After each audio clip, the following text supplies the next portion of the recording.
Well, here we go. You know, I'm gonna start off by saying God is good. I'm at my mother's house in Norfolk. You all know I reside in Petersburg. And I came here with multiple purposes. Primarily to see my mother, who I hadn't seen in a while. And to chop it up with a few of my associates and a few of my friends because of the difference. And in the meantime, I did something that could have been detrimental to my sobriety. I'll get back to that. But first, I'm going to go here. I was under the impression that I'll be able to get back home by the way of Uber, by the way of Medicaid. However, that wasn't so. So I was in a quandary. I made the phone calls and went here, went there, and my anxiety began to develop at a very significant high level. I began to panic and have panic attacks. But then I say, hold it, practice what you preach. And that's when patience came into play. In the process of me being patient, I was talking to my man who likes to be an incognito. And he alluded to the point of being patient and the benefits of being patient. So as I was being patient, the end result was I wasn't get home by way of Medicaid. So I said, wow, I'm stuck. And I would be remiss to not sit here and tell you all the truth.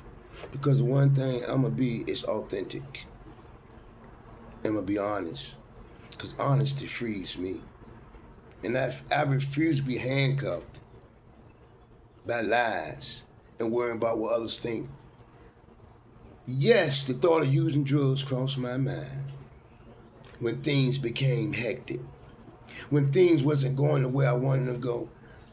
The easy route was say, fuck it, and go pick up and get high. But guess what? Nah. Because I brought my tool bag with me. Then I began to think about where I am now. All the things I've accomplished. All the things to look forward to. To let a situation cause me to go pick up and use. And that's what I normally do during those situations. Self-medicate to escape the reality of life. So that means whenever a problem comes, that's when I run to drugs, to self-medicate and escape the realities of life. The same thing that folk deal with every day in life and don't go medicate and don't use drugs. They deal with it. And that's what I fight hard to become. The folk that live life on life terms. So I thought of the thought, but I didn't react on the thought. I gave it a minute, then I pondered. And I look at the pros and I look at the cons. And it made no sense to go pick up. So I made it through a tough time. And that makes me human. I went into my tool bag, and that makes me wise. And I held fast, and I held on to the rope, and it got me through the moment. So I'm victorious today in that aspect. All praise to God. Now, here's where I made a decision that could have been detrimental. See, when you're in sobriety, I'm speaking out of turn. When I'm in sobriety, sometimes I like to say, see me, here I am. And not gloat but to show people that the real me is back. The real me is this, not that. But where the harm came in, by putting myself in the company of those that use. For what? What do I win at? To show people me, which could have been detrimental, when I could have picked up if I didn't have my tool bag, when I could have used. They say change your people, places, and things. So why did I go in the company of those that's actively using? For what?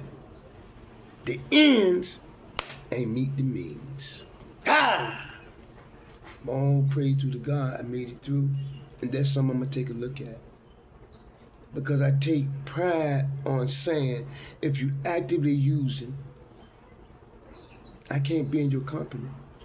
They didn't come to me. I went to them. I didn't have reservations, but I went to them. And the tough decision is, sometimes you got to let go. I just got to see them from afar, so I won't do that again. And I'm very proud of myself because I'm a human and I make decisions. But as I continue to heal mentally and psychologically, I'm gonna make better decisions.